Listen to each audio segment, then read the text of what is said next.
sayang banget kalau kita tidak memanfaatkan energi matahari. Salah satunya Indonesia ini adalah di bawah garis negara di bawah garis khatulistiwa.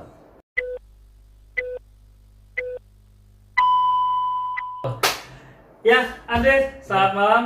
Ini pertama kali di itu ya direkam-rekam gitu ya. Kayak grogi-grogi gitu. Nah, biasa kalau Andre itu kalau lagi ketawa sih gitu. Oke, perkenalkan diri dulu. Andre itu adalah rekan kerja saya juga, sama seperti kayak kemarin kita kan saya ajak kesini kan Fitri kan. Andre ini juga sama-sama bekerja di energi matahari atau tenaga surya, cuman Andre ini lebih spesifik ke teknisi dan memang juga dalam kesehariannya bekerja sambil juga ke marketing juga ya. Yeah. Nah, kenapa kok saya ini memanggil Andre gitu? Karena memang Andre ini kalau di kantor suka ngeyel-ngeyel, jadi suka memang yang benar dan salah kalau misalnya diajak ngomong A, dia akan langsung ya buktinya yang salah yang B. Kalau dari B, buktinya yang salah yang C. Nah, itu Andre. Tapi memang ide-ide dia sebenarnya cara berpikir dia yang berbeda dari yang lain ini sebenarnya adalah cukup brilian juga, cukup bagus juga untuk dilihat orang dan membuka pemikiran-pemikiran orang banyak gitu. Dan memang kami, maksudnya saya sendiri tidak semata hanya menjual tenaga surya, malah dibantu dengan pemikiran-pemikiran Andre ini. Jadi banyak hal-hal yang saya tangkap dan pengen saya ceritakan kepada teman-teman kali ini. Nah, Andre ini tidak biasanya ya, kamu kan nggak mau kalau dibilang tenaga surya, panel surya, dia lebih ngomong ke arah pemanfaatan apa? Pemanfaatan energi matahari. Oh, pemanfaatan energi matahari kayaknya gitu kali. Pemanfaatan cahaya matahari atau sinar matahari. Nah, dia lagi grogi jadi biasa bahasanya kayak gitu. Oke, mulai lagi dari pertanyaannya langsung. Sebenarnya pemanfaatan cahaya matahari itu apa sih, Bre? Kalau pemanfaatan sinar matahari itu ya kita memanfaatkan sinar matahari. Tentunya yang kita sering temukan di siang hari. Banyak sekali kan, kita hampir tiap hari kita kan kena terik matahari. Nah, itu yang kita manfaatkan untuk kita konversikan menjadi listrik yang dapat kita gunakan untuk kebutuhan gedung atau maupun kita untuk kebutuhan rumah tangga, atau bisa juga digunakan untuk kebutuhan-kebutuhan yang menggunakan energi listrik. Itu yang kita dapat gunakan. Oke. Jadi menurut si Andre itu kan cahaya ini bisa dikonversikan menjadi energi dan diterapkan di bangunan atau apapun yang membutuhkan energi listrik. Ya. Nah, cara kerjanya gimana sebenarnya? Kalau cara kerjanya sendiri itu sebenarnya kita menggunakan sebuah lempengan-lempengan yang biasa kita sering bisa kita sering temuin atau kita tahu seperti yang ada di PCU di pinggir jalan. Itu atasnya itu pasti ada lempengan. Lempengan itu yang biasa kita sebut namanya panel surya. Nah, itu yang kita dapat gunakan untuk menyerap sinar matahari. Nah, setelah itu kita alirkan ke namanya perubah arus. Mungkin ya banyak orang udah tahu namanya inverter untuk merubah arus dari DC ke AC. Nah, dari situ setelah itu kita tinggal sambungkan saja ke bangunan rumah kita untuk kita sambungkan di jaringan-jaringan rumah yang dapat kita langsung gunakan. Jadi dalam artian kita secara otomatis kita mengurangi penggunaan PLN di siang hari itu. Jadi matahari masuk langsung digunakan, langsung kepotong. Jadi kita langsung merasakan lah. Jadi apa yang kita pakai itu pada waktu itu juga, pada detik itu juga kita mendapatkan energi langsung dari mataharinya. Jadi matahari sinar masuk ke bangunan kita, misalkan rumah saya ini pakai AC gitu misalnya. Jadi AC-nya langsung dapat dari energi surya itu. Oke, bagus banget. Dan yang saya ini nih ya pertanyaan ya yang kamu selalu menggebu-gebu ke orang dan sebagainya, dan kamu selalu heran, kok bisa ya orang itu kok kayak gini ya pola pikirnya, kok bisa ya kok orang ini kok nggak tertarik dengan panel surya ya, kenapa ya, padahal ini tuh hal yang bagus banget, hal yang luar biasa banget, dan memang seharusnya, nah ini nih seharusnya semua warga Indonesia ini sudah memanfaatkan cahaya matahari. Nah, ini ilmunya dia yang seperti ini yang sebenarnya tambahan buat saya. Nah, kenapa kok kamu berpikir bahwa sebenarnya semua warga Indonesia itu harus memanfaatkan cahaya matahari? Why, mengapa? Jadi begini, sebenarnya apalagi di Indonesia, menurut pandangan saya itu kurangnya pengetahuan atau sosialisasi mengenai PLTS itu sendiri.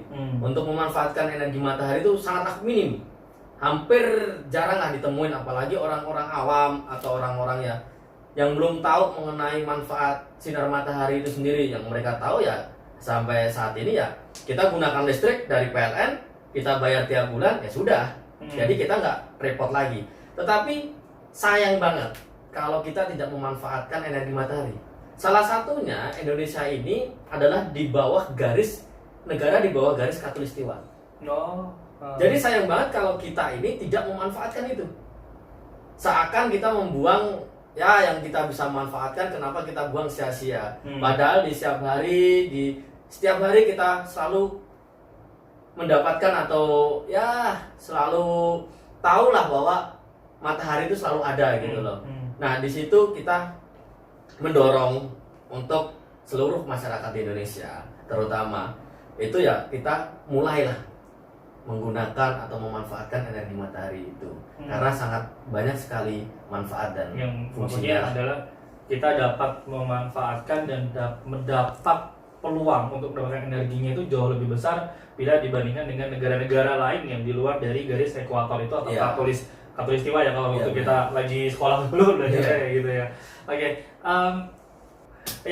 pertanyaan yang berikutnya ini adalah pertanyaan pribadi saya sendiri dan memang saya juga sering nih dapat pertanyaan kayak ini dari customer saya juga, tentu juga dari customer Andre. Nah kebetulan juga rumah saya ini daya kontraknya adalah 3.500 watt. Nah kalau misalkan memang daya kontrak saya adalah 3.500 watt, berapa sih solar panel yang harus saya pasang dan investasi berapa yang perlu saya keluarkan gitu? Oke, jadi begini, kita tidak perlu melihat daya kontrak kita 3.500, 2.200, atau berapapun lah daya kontrak di sebuah bangunan itu. Kita nggak bisa menghitung berdasarkan daya kontrak. Karena apa yang perlu dihitung nih? Karena gini, kalau kita menghitung daya kontrak atau kita berpikir banyak orang di luar sana, ya banyak juga yang bertanya kepada saya, selalu bertanya sama seperti itu, pertanyaan daya kontrak sekian, kita butuh investasi berapa. Lalu karena gini, pemikirannya di luar sana masih ya mungkin ketahuan masih kurang.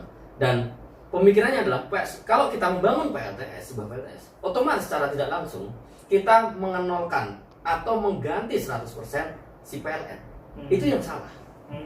Seharusnya kita bekerja sama dengan si PLN itu. Jadi kita memanfaatkan, kita bekerja sama dengan PLN dan kita juga dapat membangun PLTS. Tapi baik lagi jadinya.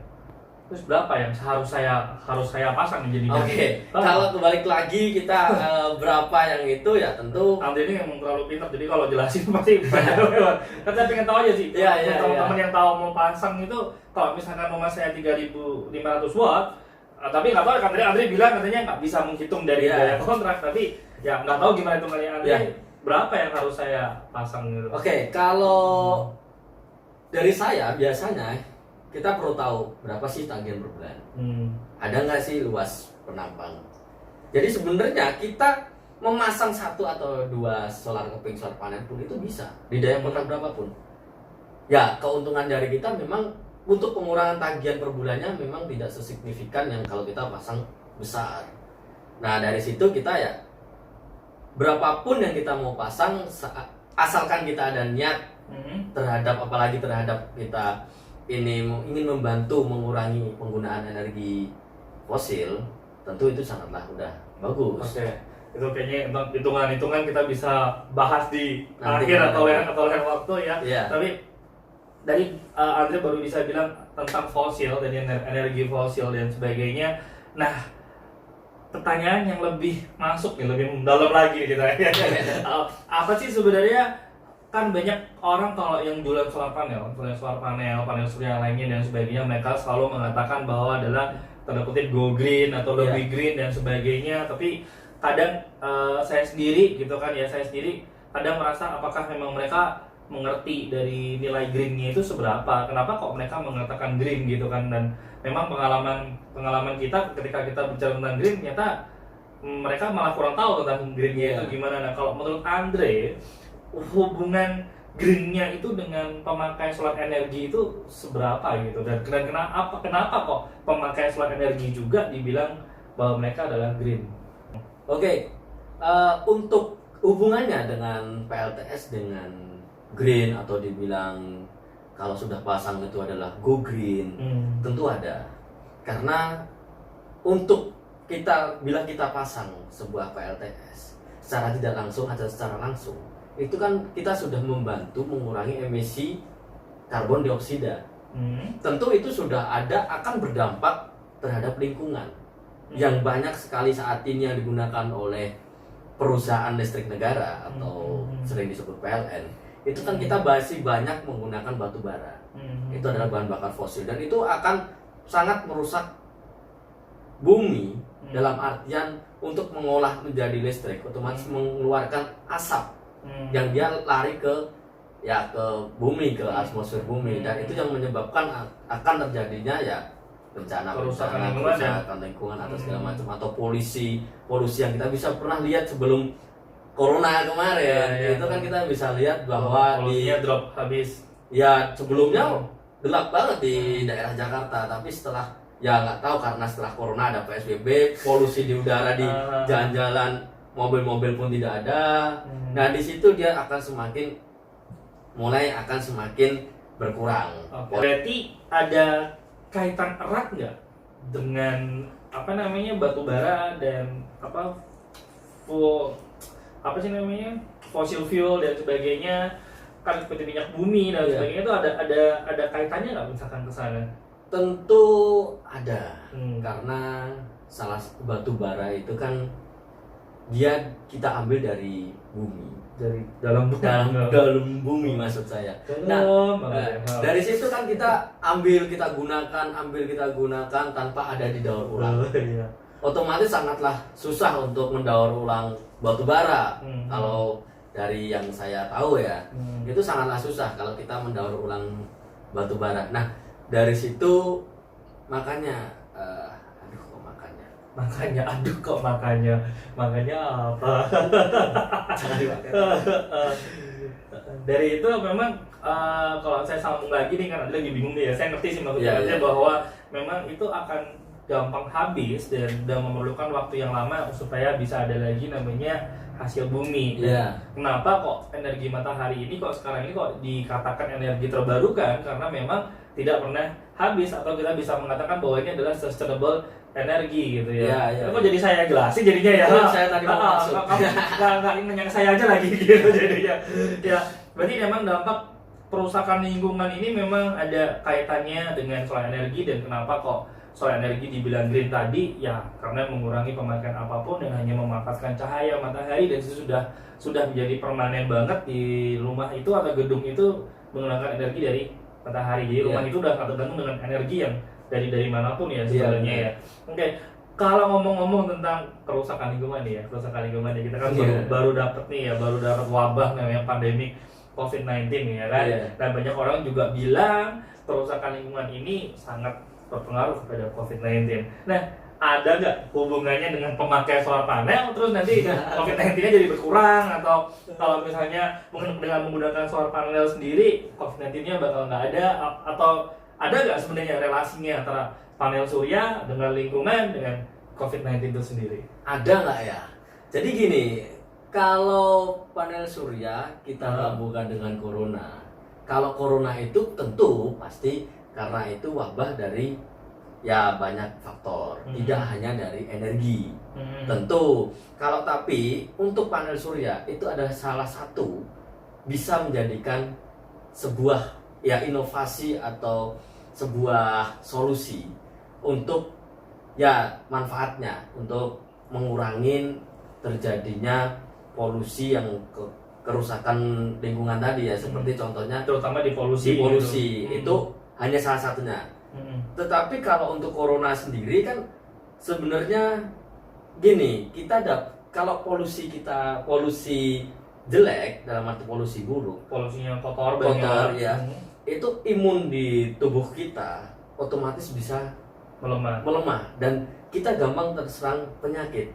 Nah, dari situ untuk panel surya sendiri itu makanya saya bilang tadi ada manfaatnya untuk membantu mengurangi kerusakan polusi tadi, untuk membersihkan polusi yang ya banyaklah faktornya lah Oh gitu. untuk Jadi membersihkan. kamu ini teknisi solar panel apa dokter jadinya gitu? Kalau saya ya hanya baca-baca aja Oh, lah. hanya baca-baca aja. Jadi Ya. memang menurut Andre sendiri panel surya ini memang ada erat kaitannya dengan polusi, dan memang polusi ini juga sebagai yang kita ketahui sebagai apa namanya pembuat katanya mendukung untuk melemahkan imun kita gitu ya. Ya. Dan gara-gara lu nanya gitu, jadi gua mau nanya lagi nih jadinya. Kok di Boleh, Cina, boleh. di Cina nih, di Cina, ya Ya. kan? Ini langsung kebentang di pikiran saya gitu ya. Di Cina, Ya. ya kan? Kan China itu termasuk pemakai solar energi bisa dikatakan terbesar lah di Ya. dunia, bener nggak ya? Iya Ya, benar. bener ya, terbesar di dunia. Kok malah sumber penyakit COVID-nya di Cina? Gimana? Ya, Jadi ya, nggak ya. jadi pakai panel surya dong Benar, orang-orang. benar.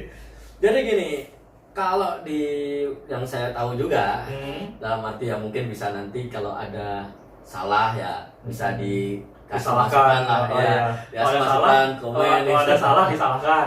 Ya. Gitu. Jadi gini, Kalau ada yang benar ya disalahkan lagi. benarkan. Oh, dibenarkan lagi. Ya, oke. Jadi gimana hubungannya antara Ya, ya. Cina dengan COVID-19 Ya. dan memakai Cina energi? di negara Cina Hmm. memang dia termasuk terbanyak atau terbesar pengguna panel surya. Iya. Tapi itu memang ada dampaknya. Dan mengapa tadi kenapa kita memang mengapa di negara Cina itu gampang banget, atau dari sana anggapannya kan banyak di luar sana, pasti di negara Cina ini adalah pusatnya awalnya dari corona COVID-19. yang tersebar di seluruh dunia. Dari Cina sendiri itu sebenarnya belum full menggunakan PLTS. Memang terbesar, memang terbanyak. Tapi dari penggunaan listrik di sana itu masih mereka mengandalkan batu bara. Itu yang, dan hanya sekian persennya aja penggunaan PLTS di sana. Nah, dan faktor corona sendiri itu bukan hanya dari polusi seperti yang saya bilang tadi. Banyak karena pola hidupnya, makanannya. Nah, di situ yang menyebabkan terjadinya virus-virus corona itu dapat muncul dan lalu dapat cepat menyebar. Ya, itulah salah satunya di. Oke. Berarti kalau misalnya menurut Andre kan karena Cina ini belum seluruhnya memakai panel surya kan, Iya. sehingga energi terbarukan juga belum terlalu diterapkan banget, dan Iya. memang walaupun dia sudah jadi penerapan yang nomor 1 di dunia yang terbaik. Dan pertanyaan saya nih ya, kalau misalnya Cina menerapkan 100% energinya dari energi terbarukan, Iya. tidak hanya cahaya dari matahari aja ya, apakah COVID-19 tetap ada atau nggak ada? Kalau pola hidup kita nggak sehat, walaupun polusi kita bersih, tapi pola hidup kita nggak sehat dengan makanan-makanan yang termasuk yang kita bisa lihat di pasar yang dijual belikan di sana, tentu pasti akan kena. Tetapi Kalau makan untuk Batman gitu Ya. ya, Batman-nya di mana? Batman kok dimakan kan kasihan. Iya, kamu kan perlu jadi Joker berarti dong. Iya. Itu tentu tetap akan si corona ini, virus ini tetap akan ada. Oke. Tetapi berbeda dengan negara yang 100% atau hampir 90% dia sudah menggunakan panel surya. Contoh di Iceland. Itu dia bener nggak sih? Iceland. Di Iceland dan Gak apa-apa. di Iceland itu dia sudah hampir 90% dia menggunakan PLTS. Dan kita bisa tahu sendiri di sana sendiri, kita bisa lihat di berita, mungkin hampir Tidak tidak ada. ada yang Nah, virusnya mereka kedinginan. kena corona. Virusnya kedinginan jadinya ya. Susah kenanya. Tapi emang penyakit flu ini malah sebenarnya kan di tempat yang dingin kan ya. Ya. Di Iceland cukup berhasil dong ya. Ya. Karena mungkin memang nggak ada polusi, atau mungkin memang gaya hidup mereka lebih baik. Jadi Ya. karena memang saya tahu di negara Iceland sendiri mereka punya greenhouse yang sangat bagus banget, dan mereka katanya sangat menyukai tomat. Jadi semua makanan di sana itu mereka pakai Ya. tomat gitu. Memang ya pola hidup itu juga berpengaruh juga, asal Hmm. kita mau makanan-makanan yang Ya. sehat. Apalagi tambah didukung dengan Ya. memakai solar energi, atau Wah. mungkin kendaraan yang lebih Ya, yang lebih ramah bagus, lingkungan. ramah lingkungan, dengan atau pertanian yang lebih baik dan sebagainya, akan jauh lebih markotop ya. Iya, tentu. Jadi kan kalau Andri kan selalu nih bilangnya dari tadi tentang soal energi terbarukannya, adalah energi pemanfaatan sinar matahari, bahwa ini merupakan salah satu langkah untuk membersihkan polusi yang ada di mungkin Indonesia ya kita bisa bilang, atau dunia juga sangat-sangat bermanfaat. Nah, gimana khususnya di Indonesia kalau menurut kamu nih ya, gimana dengan misalnya kincir angin kan juga bisa menghasilkan listrik kan, atau wind turbine atau water turbine atau kincir air dan sebagainya. Nah, kalau menurut Andre, pemanfaatan yang energi terbarukan yang di lainnya apakah lebih baik atau lebih buruk atau gimana? Kok kayak dari tadi energi terbarukan cuma ngomongnya matahari aja gitu. Gini, jadi semua bagus. Energi terbarukan itu sangatlah bagus. Jadi kita bisa memanfaatkan mau dari angin, air, matahari, sampai gas bumi, itu kita bisa manfaatkan untuk kita olah menjadi energi listrik. Akan tetapi di Indonesia itu undang-undangnya belum ada. Oh, undang-undangnya belum ada. Iya. Yang udah ada yang? Yang udah ada itu hanya baru matahari. Oh, baru matahari. Nah, itu di situ yang kita masih ya namanya kita di negara Indonesia, tentu kita harus mengikuti undang-undangan atau peraturan yang ada. Jadi ya saat ini yang masih bisa dimanfaatkan ya hanya matahari. Hanya matahari. Tapi kalau dari hasilnya sendiri, apakah mereka bisa menghasilkan dengan hasil yang lebih baik atau memang benar-benar baik? Dan kalau memang ya misalkan di negara tetangga sendiri, gimana sih cara mereka memanfaatkan? Apakah bisa satu rumah ini semuanya yang ada saya bisa jadikan energi listrik? Itu boleh nggak? Misalkan saya punya sepeda nih, sepeda Vickers, ya kan sepedanya saya kayu. Begitu saya kayu jadi listrik, saya pakai di rumah, gitu boleh nggak sebenarnya? Kalau kita atau listrik yang saya kayu tadi saya jual deh ke pemerintah gitu, bisa nggak? Gitu? Seharusnya itu bisa. Seharusnya itu bisa. Ya, tapi kan masih kembali lagi karena undang-undang. Kalau untuk itu, kalau kita contoh seperti tadi di luaran, tentu bisa banget. Contoh semua kayak misalkan kincir air yang dia dapat misalkan selokan-selokan nih kita manfaatkan. Kita buat aja di selokan itu arusnya itu kita rubah dengan menggunakan dinamo yang bisa dia berputar dan menghasilkan energi. Itu bisa. Atau kita seperti namanya kincir angin. Kalau kincir angin emang tidak efektif untuk di perkotaan. Tapi untuk di kota mana nih? Jakarta? Di perkotaan ya, kota-kota yang padat seperti Jakarta atau kota-kota mana lainnya itu dia sangatlah kurang karena anginnya nggak begitu kencang. Tapi kalau untuk di pinggir-pinggir pantai itu sangatlah bagus. Tapi juga kembali lagi undang-undangnya belum ada. Ya. Lalu kalau untuk di rumah seperti kita gunakan sepedanya tadi, seperti contoh sepeda tadi kita kayu, itu bisa juga kita menghasilkan listrik sebenarnya. Karena kita ini kan sudah kita menggunakan yang namanya sistem grid tie, itu yang kita memanfaatkan jaringan PLN yang sudah ada, yang kita bisa jual beli ke PLN. Itu ada namanya, nanti ada lagi itu. Sorry nih, saya potong dulu omongannya ya. Jadi kan kalau misalnya kayak kemarin tuh di Sulawesi atau di Kalimantan tuh ya yang ada energi angin itu, di mana? Sulawesi ya, atau Kalimantan yang disahkan oleh Jokowi dan sebagainya, dan besar banget itu baling-balingnya ya kan. Itu mereka juga dijual ke PLN atau gimana gitu ya kan? Itu undang-undangnya bisa jalan mereka. Jadi begini, itu kan dimiliki oleh negara. Kalau untuk negara biasanya mereka ditembuatkan seperti kincir angin itu banyak di daerah-daerah itu, ada di Jogja pun juga ada yang mereka menggunakan energi angin. Tetapi memang tidak bisa dijual belikan. Seperti ya yang saat ini kita pakai dengan sistem grid tie ini, dia tidak bisa. Semua yang menggunakan kincir angin itu untuk di tempat-tempat yang belum terjaring oleh listrik, dan itu pun menggunakan baterai.